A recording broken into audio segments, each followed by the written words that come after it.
Olá, começa agora mais um programa TV Secor, o canal do comerciário que você assiste todas as manhãs e segundas-feiras pelos canais 3 da NET, também pelos canais 22 da Megabit e 8 da Vivo Fibra. Hoje nós vamos falar sobre direitos humanos e para falar sobre esse assunto nós temos aqui a visita da secretária de Políticas Sociais e Direitos Humanos da CUT Brasil, Jandira Uehara. Tudo bem, Jandira? Bom dia. Bom dia, Jefferson. Muito obrigado aí por reservar um espacinho da sua agenda para vir conversar aqui com os trabalhadores e as trabalhadoras que estão nos assistindo, viu, Jandira? Agradeço pelo convite. Imenso prazer poder conversar com nossos companheiros e companheiras aqui da região de Osasco. Muito obrigado. Com a gente aqui também conosco, o nosso diretor de comunicação, o Arruda. Bom dia, Arruda, tudo bem? Bom dia, companheiro Jeff, bom dia, companheiro Jandira. Bom dia, bom dia, comerciário e comerciária. E, como sempre eu falo, não guarde os problemas das empresas que vocês trabalham para vocês. Tragam até nós, que nós vamos procurar levar a solução, procurar conversar com as empresas, para que as empresas tratem vocês com mais respeito, com mais carinho, e entender que vocês é quem adianta tudo dentro da empresa, é quem cresce o próprio empresário, né? E queria dizer também que somos fortes porque somos Secor, né? E o nosso lema é sempre fazer o melhor. É isso aí, Arruda. Jandira, começar falando um pouquinho da sua trajetória. Na secretaria, como é que você chegou à Secretaria de Direitos Humanos? Eu sou da região do ABC, né? Nasci em São Bernardo e minha atuação política sempre foi naquela região, mais especificamente em Diadema. Eu sou funcionária pública municipal, né? Minha formação é na área da educação e fui presidente do sindicato municipal durante 2 gestões, né? E ali, quer dizer, começou essa trajetória, né, na vida sindical, né? Uhum. Em 2012 eu fui eleita para a Executiva Nacional da CUT, mas como diretora executiva, né? E no último congresso, em 2015, eleita como secretária de Políticas Sociais e Direitos Humanos, né? Já com uma pasta mais específica, né? Uhum. Para tocar essa difícil tarefa no nosso país, né? Tanto de mobilizar em relação às políticas sociais, quanto à defesa dos direitos humanos. Direitos humanos, né? Nós vamos já entrar nesse assunto, porque hoje em dia não está fácil defender direitos humanos, né? Mas vamos falar um pouquinho da secretaria, qual é o trabalho desenvolvido pela secretaria hoje no país? Então, a secretaria, o tema dos direitos humanos, ele foi incluído agora, mais recentemente, no último congresso da CUT em 2015, que a secretaria passou a abarcar também, embora já viesse trabalhando, né, com as questões relativas aos direitos humanos. E principalmente a partir do entendimento, né, que direitos humanos são conjuntos dos direitos, né, dos trabalhadores e das trabalhadoras, né.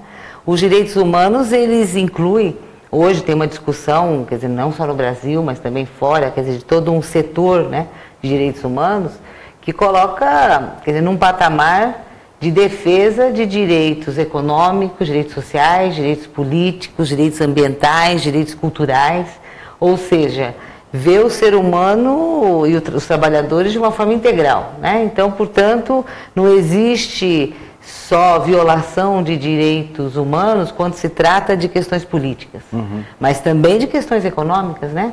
Quer dizer, é uma parcela significativa dos trabalhadores e das trabalhadoras estarem sofrendo problemas até para se alimentar de fome, isso é uma questão de direitos humanos, né? Sim, sim. Então, assim, foi partindo desta visão que a gente, quer dizer, colocou essa questão como uma das questões prioritárias, né? E acho que foi um acerto muito grande, porque 2015, quer dizer, já começa, né, o aprofundamento desse golpe que houve no Brasil, que é uma violação de direitos, né, humanos em todos os setores. Então, quer dizer, nós já começamos, né, na secretaria com essa questão, quer dizer, de uma forma muito destacada, né, pela própria conjuntura que a gente vive. Agora, no momento em que foi criada, né, a secretaria, ou foi incorporada a questão dos direitos humanos, a gente ainda não tinha este momento assim tão forte de ataque aos direitos humanos, de incompreensão dos direitos humanos, né, porque hoje nós vivemos um ataque que beira o fascismo sobre o conceito de direitos humanos, que é um conceito universal, né, faz parte de acordos internacionais, não é isso? De entendimentos internacionais.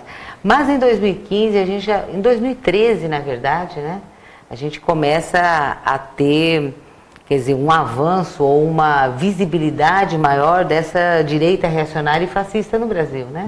Então, quer dizer, isso já em 2013, após aquelas mobilizações que aconteceram, aquelas movimentações todas, quer dizer, é um momento que a direita aparece nas ruas pela primeira vez, né? Nós não tínhamos ainda assistido a direita nas ruas, né? Pelo contrário, né? A gente vem, quer dizer, do período de que conseguimos, né, superar, derrubar a ditadura militar no processo de ascensão da democracia no país, né? Então nós não chegamos a ver isso. Em 2013 começa a ver os movimentos de direita na rua, isso começa a aparecer de uma forma muito forte. E essa é uma das razões pelas quais em 2015 também a gente decide, quer dizer, ampliar, né, o escopo da secretaria e a CUT tem uma especificidade nessa questão, né? A gente estava até então acostumado a ver um embate no campo das ideias, da esquerda assim, e de uma direita econômica, né, mas liberal nos costumes, né, que era a tendência mundial, né? Você acha que esse fascismo que começa a aparecer em alguns momentos ali na Alemanha através do neonazismo, né, do retorno do nazismo, alguns movimentos que estão associados aí à ascensão do presidente Donald Trump nos Estados Unidos, tem a ver com essas figuras? No mundo todo, acho que não com as figuras, né, mas com os processos sociais que estão acontecendo, né? Quer dizer, nós estamos vivendo um período de uma crise do capitalismo profunda e um capitalismo que está se mostrando incapaz de se autorreformar, né? Como houve em outros momentos, né? Sim. Da história. E um momento em que a classe trabalhadora está sendo empurrada, quer dizer, para o abismo, né? Para o abismo social, econômico, desemprego. Esses momentos na história, quer dizer, eles fazem com que esses grupos, né, se fortaleçam, né, diante das contradições existentes, né. Veja na França, por exemplo. Na França nós tivemos governos que se diziam socialistas e que aplicaram o programa neoliberal. Isso desorienta a classe trabalhadora, né? Sim, um exemplo, totalmente. né? Obviamente que tem outros fatores que colocam essa questão. O Trump, nos Estados Unidos, quer dizer, ele, grande parte embora a eleição dele seja questionável, né, do ponto de vista da quantidade de votos em relação a como funciona o sistema político lá, com aquele sistema de colégio eleitoral, mas o Trump efetivamente teve votação também na classe trabalhadora, sim, né? Sem dúvida, não diante, conseguia quer dizer, da chegar... desindustrialização, diante das... Então, assim, nós estamos vivendo um momento em que o nosso trabalho, quer dizer, a esquerda, né, no movimento sindical, nos movimentos sociais, nos partidos, precisam ter um programa muito claro de defesa dos trabalhadores, né? Porque a gente não pode dar espaço, né, para que essa direita fascista cresça, como já cresceu em outros momentos de uma história recente, né? Do mundo, né? Então é um momento muito de uma crise muito grande, né? Um momento de guerras, né? Um momento, quer dizer, que os preconceitos, né, aparecem, né, na Europa contra os imigrantes e, bom, enfim, essa situação toda, e no Brasil isso também se adapta, né, à nossa realidade. O Brasil já está falando em fechar a fronteira com a Venezuela, né? Pois é. A gente preocupado com o muro do Donald Trump lá no México e o Brasil falando em fechar a fronteira com a Venezuela. Fechar a fronteira com a Venezuela, né? E a gente sabe que ao longo dos últimos, pelo menos 10 anos, nós tivemos muito mais brasileiros indo para a Venezuela do que venezuelanos vindo para o Brasil, né?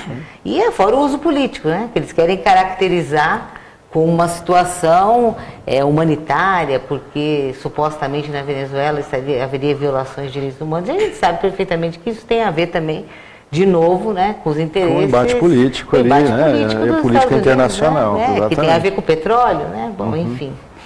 Enfim, é um momento muito difícil para a classe trabalhadora. E é um momento em que essa direita, ela aparece. E nós temos que saber como combatê-la, né? Pois é, falar em um momento difícil para a classe trabalhadora, é um momento único na história do país. Nós temos um ex-presidente, né, preso através de um processo que está carregado de irregularidades, né, num procedimento acelerado que surpreendeu até os próprios ministros do Supremo Tribunal Federal. Como é que você, que inclusive estava em Curitiba, lá, né, na vigília, como é que está o clima lá, Jandira? Como é que está a situação? Olha, a vigília em si está muito bem organizada, a solidariedade, né, em torno da prisão do presidente Lula é imensa, né? E isso vai se manter até que Lula seja libertado. Obviamente não só a vigília, como ações de mobilização no país como um todo, né? Agora, veja, a prisão do Lula é uma decorrência do golpe, né, que tirou a presidenta Dilma, né? E assim, existem 3 objetivos que estão muito claros para os setores conservadores e os setores políticos, econômicos, né? Porque quer dizer, o que aparece é o Congresso Nacional, essa figura deplorável do presidente Temer, é a mídia golpista a serviço, mas a serviço de quem? A serviço da classe dos capitalistas, tá certo? Que decidiram acabar com qualquer possibilidade, quer dizer, do Brasil ser um país, em primeiro lugar, soberano, porque esse golpe que aconteceu e a prisão do Lula tem a ver, quer dizer, com o objetivo dessa direita de que o país volte a ser quintal, né, do imperialismo americano, né? Isso está claro, né, com a questão do pré-sal e outras questões, né, de perda de soberania nesse período, com a questão de reduzir os direitos dos trabalhadores, isso, quer dizer, a reforma trabalhista, a terceirização, né, a emenda constitucional 95, quer dizer, que reduziu os investimentos em políticas sociais por 20 anos. 20 anos. O que é isso? Isso é a destruição, quer dizer, da educação, da saúde, é a destruição das políticas de fiscalização no país, quer dizer, de fiscalização de trabalho infantil, de trabalho escravo, enfim. E é também, quer dizer, um objetivo de reduzir os direitos políticos, né? Porque o que está acontecendo hoje efetivamente é isso. Efetivamente tá certo? Os direitos políticos, né? Não só, obviamente, do presidente Lula, mas do conjunto da classe trabalhadora, e criminalização dos movimentos sociais, né? Então, assim, a prisão totalmente ilegal do presidente Lula tem a ver com isso, porque efetivamente, né? Lula ontem saiu das pesquisas, novas pesquisas. Pois é. Lula continua imbatível. A preferência do eleitor. Tá certo. A preferência, segundo turno, vence com folga. Com folga. Caiu a rejeição ainda. Caiu a rejeição. Exatamente, porque a percepção da maioria da população hoje é que ele está sendo perseguido. Mesmo aqueles que não votariam no Lula, tem a clara percepção que há uma perseguição para impedi-lo de concorrer à presidência da República. Mas assim, parece até completa falta de noção, né? Porque no momento seguinte, o passo seguinte que é feita, decretada a prisão do Lula, a própria imprensa divulga que todos os outros implicados na Lava Jato ou vão tendo os casos arquivados ou vão tendo mudança de condução do processo de forma a facilitar a vida deles. Continua sendo só o Lula. Só o Lula. E assim, eles não conseguiram, quer dizer, o Lula é investigado desde dos anos 70. Né? Até hoje não conseguiram provar nada contra o Lula. Aí eles pegam essa história do apartamento do Garujá. Hoje, não sei se vocês viram, o MTST o Povo Sem Medo, a Frente Povo Sem Medo ocupou o apartamento. Olha, se o apartamento é do Lula, ele pode ser ocupado. Tá certo? Tá correto, né? Apartamento que vai a leilão. O apartamento é do Lula, ele está lá por conta. Então, vamos ocupar o apartamento do Lula, né? Parabéns ao MTST por essa ação, porque é uma ação pedagógica, né? Pedagógica, tá certo? Bom, é do Lula, então o Lula nos autoriza a estar aqui. Não vai ter leilão para a OAS. Pois é, para a OAS, né? Então é assim, é surreal, né? O que está acontecendo nesse país, e nós precisamos, quer dizer, mobilizar a maior parte, né, da classe trabalhadora, do povo que quer, né, poder votar no Lula, ter o direito de votar no Lula. Porque a gente precisa de muita mobilização, né? É muito importante os acampamentos, tem acampamento lá em Curitiba, que é o principal, tem em Brasília, agora no Ceará também, mas nós precisamos ir além. Nós precisamos conversar muito com as nossas bases, tá certo? Para as pessoas entenderem o que está acontecendo. E o enorme retrocesso que tem significado todo esse processo, né, de perseguição, né, ao Lula, aos sindicatos, tá certo? Estão tentando enfraquecer o sindicato. Não, a reforma trabalhista deixa claro isso. Né? O único objetivo era enfraquecer o sindicato. Enfraquecer os sindicatos e retirar o direito dos trabalhadores. Né? A história do negociado sobre o legislado e ao mesmo tempo que tira fontes de financiamento e força dos sindicatos é para acabar com o equilíbrio na balança da negociação. Exatamente. E há exemplos assim, por exemplo, no Japão, que o negociado sobre o legislado existe há muito tempo. Então veja só o problema, as coisas que depois de anos, né, de mais de 20 anos de negociado sobre o legislado, os resultados disso. Isso num país, vamos dizer, que tem um nível, né, de supostamente qualidade de vida, desenvolvimento muito maior que o do Brasil. No Japão, existe o negociado sobre o legislado e existe uma lei de jornada de trabalho. Tá certo? No entanto, com um acordo entre os patrões e o sindicato, a jornada de trabalho pode ir além daquele limite estabelecido em lei. O que aconteceu agora? Vai acabar a questão do negociado, a tendência é sobre o legislado na questão da jornada de trabalho. Por quê? A jornada de trabalho se tornou um problema de saúde pública. As pessoas trabalham de 60 a 80 horas semanais. O número de adoecimento mental é imenso, o número de suicídio imenso. Né? Se tornou um problema que agora eles estão discutindo lá uma reforma trabalhista para corrigir, né, os efeitos dessa tal da livre negociação. Né?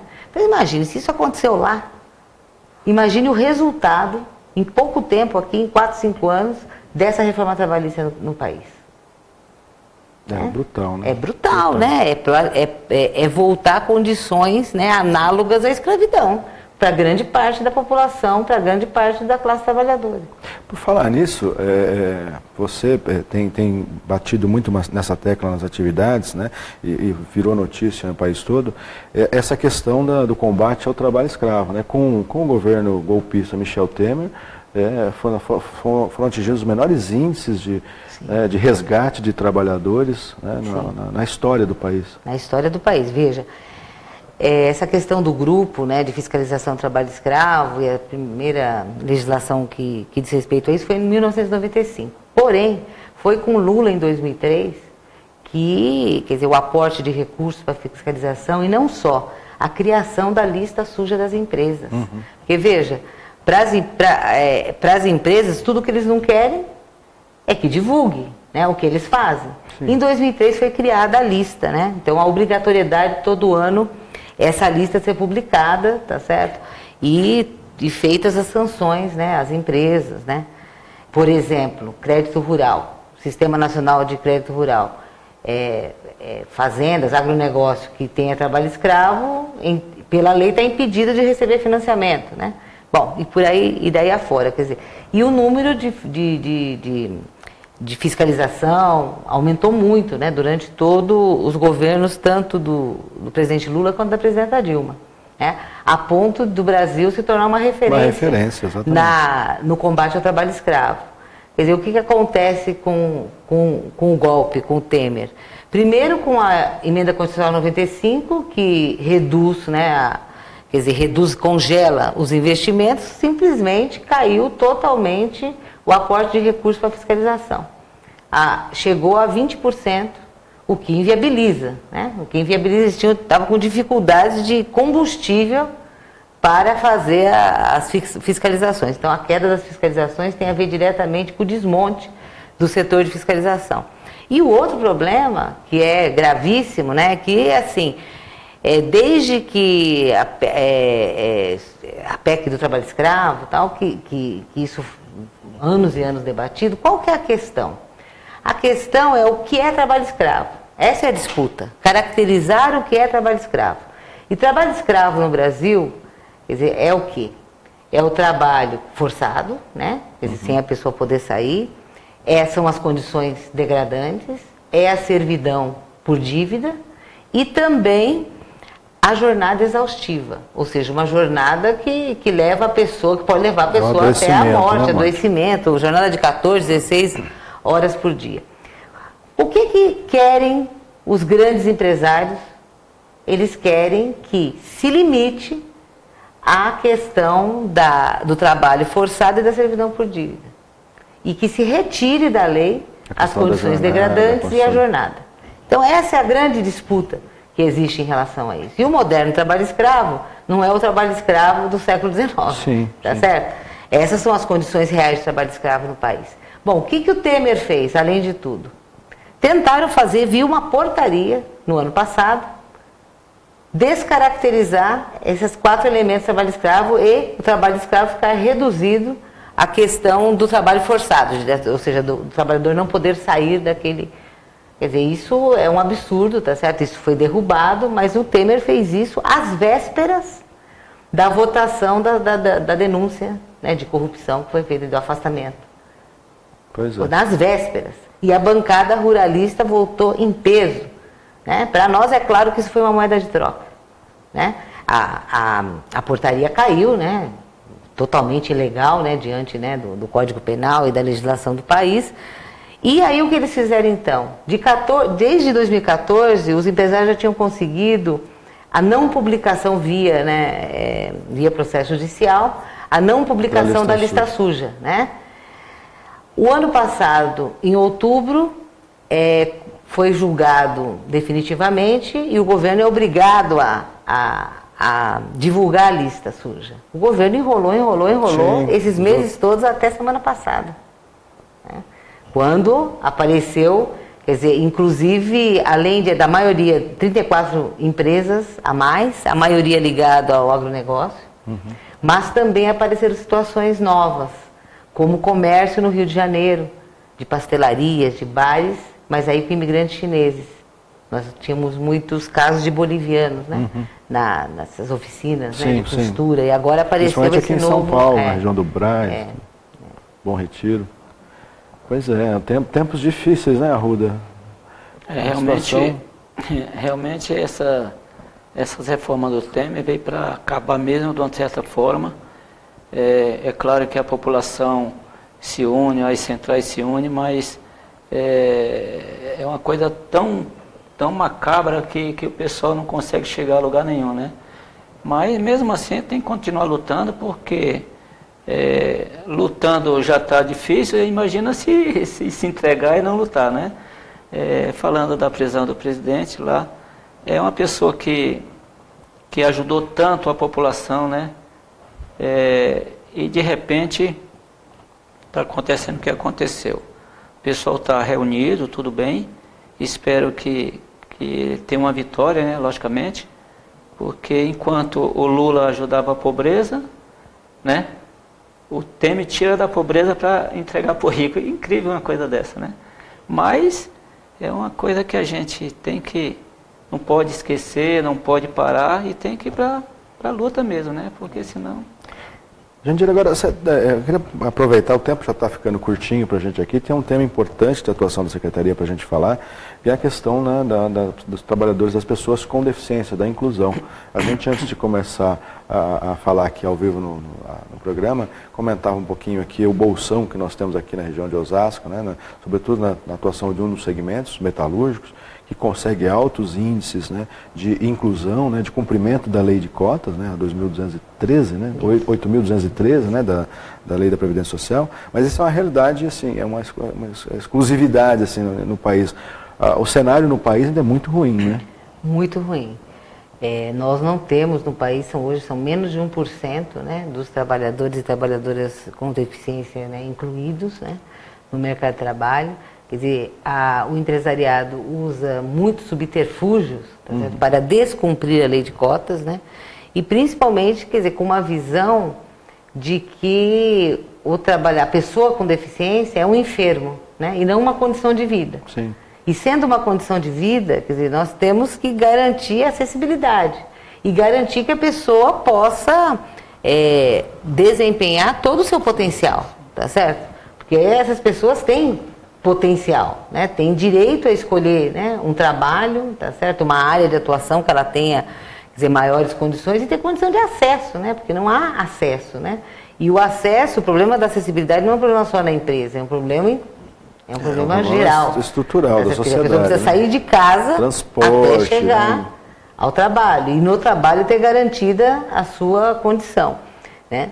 E, assim, o cumprimento a burla à lei de cotas é muito grande, né? Então, e muitas vezes alegando que não existem pessoas qualificadas para os cargos, o que não é verdade, né? Quer dizer, nós temos que aprimorar esse sistema. Na CUT, nós temos, eu acho que a única central que tem um coletivo nacional de trabalhadores e trabalhadoras com deficiência, né? E nós estamos fazendo um trabalho de ampliar isso para os estados, tá certo? Criando, né, metodologias de construção desses coletivos e também de ações práticas, tanto de mobilização quanto de fiscalização, né, de lei de cotas, quanto também de ter nas pautas sindicais esse segmento representado, né? Então nós temos coletivos em 10 estados, bem organizados, tá certo? Que trabalham, né, e trabalham junto aos sindicatos, né, porque nós precisamos conscientizar nossos sindicatos. É um tema difícil, tem que trazer o sindicato para a luta. Exatamente, também, né? Nem eles né? estão acostumados a Exatamente, são poucos os sindicatos, né, exemplo aqui de Osasco, que conseguem, quer dizer, colocar essa pauta e trabalhar. Nós em São Paulo temos os bancários, os metalúrgicos do ABC também, que tem, e outros, né, que tem avanço nesse sentido, mas ainda é uma pauta muito difícil, inclusive para colocar na própria pauta de reivindicações e de lutas. Outro problema também é o setor público, porque veja, no setor público, todo edital de concurso, tá certo, tem lá que reservar um número uma de reserva, vagas, que né? na verdade é no mínimo, né, 5%, mas eles usam 5% como limite, né? Já começa aí. Só que esses editais, eles são feitos de uma forma, tá certo, que não permitem que todo o acesso àquele sistema de provas, por exemplo, quando tem prova prática, ora, se tem uma prova prática, tem que ser adaptada. Sim. Entendeu? Então, assim, essas coisas não ficam claras nos editais. E o próprio edital acaba sendo uma barreira para se conseguir aquele cargo público. Então, isso leva a quê? Que os nossos sindicatos do setor público têm que estar atentos para isso. Os jurídicos dos sindicatos têm que saber, entendeu? Quer dizer, o que é que falta nesses editais, né? O que é que o edital tem que estar explicitando para realmente dar acesso para todos, para que a gente possa ter ações concretas nesse sentido. Então, assim, nós temos um grande percurso ainda a fazer, junto ao próprio movimento sindical, para que incorpore a luta dos trabalhadores e das trabalhadoras com deficiência, né? Certo. Agora, a gente está caminhando aqui para o encerramento. Eu não podia deixar de encerrar lembrando uma grande pauta aí dos direitos humanos, né? Uma grande luta, né, de todos os trabalhadores, as trabalhadoras, todas as pessoas que lutam por justiça nesse país, que agora, né, completou um mês a morte da vereadora Marielle Franco. Como é que você avalia esse momento e como é que está a luta, né, Essa é a vereadora Marielle e o Anderson, né, que acompanhava, dirigia o veículo, eles foram executados, né? E assim, esse é um crime, porque veja, o Brasil, só em 2017, nós tivemos 58 assassinatos de defensores de direitos humanos no país. 58. É o maior índice de toda a América, né? E a maioria desses assassinatos foram ligados a questões ambientais, disputa de terra e defesa de indígenas. Né? Ou seja, no campo. Né? Um pouco fora da visão, né, dos grandes centros urbanos. A gente não fica, né, sabendo que os olhos não veem, o coração não sente. Não, e esse já era assim, houve uma redução nesses crimes, né, durante o período do governo Lula, mas continuaram existindo, persistindo, porque essa violência, né, estrutural, né, no país precisa de muitas reformas e transformações para a gente acabar com isso, né? Mas o ano passado aumentaram significativamente no campo.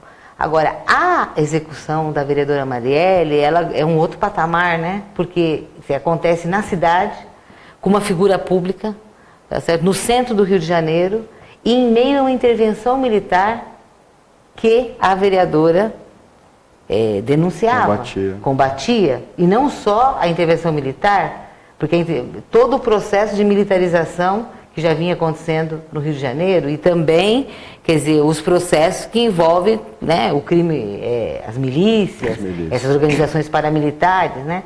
Então, ou seja, é um crime que vem trazer, né, uma visibilidade, quer dizer, para essa questão. Muito embora, é claro que é muito marcante o fato de ser uma mulher, né, negra, e também LGBT, mas não, assim, não me parece que sejam essas, claro, as razões principais. Sim. Inclusive, a ênfase nessas questões, muitas vezes, ajuda a acobertar as reais a real dimensão desse crime, que tem esses aspectos, mas não só.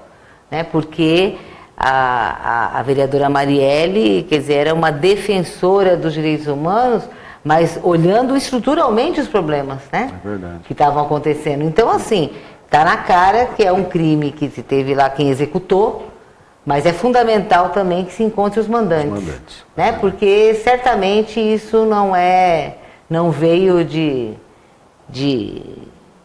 ninguém sem poder. Sem poder, sem um propósito muito bem definido. Sem um propósito muito bem definido, né? Jandira, então, infelizmente eu vou ter que te interromper aqui. Arruda, obrigado pela participação. Nosso tempo chegou aí ao finalzinho. Obrigado pela participação, Jandira. Vamos convidar para vir outras vezes aqui falar no nosso programa. E você já sabe, não fique só, fique sócio. Confira no site do seu sindicato, www.secor.org.br, os benefícios e vantagens de ser um associado. E eu aguardo você na próxima semana. Até lá.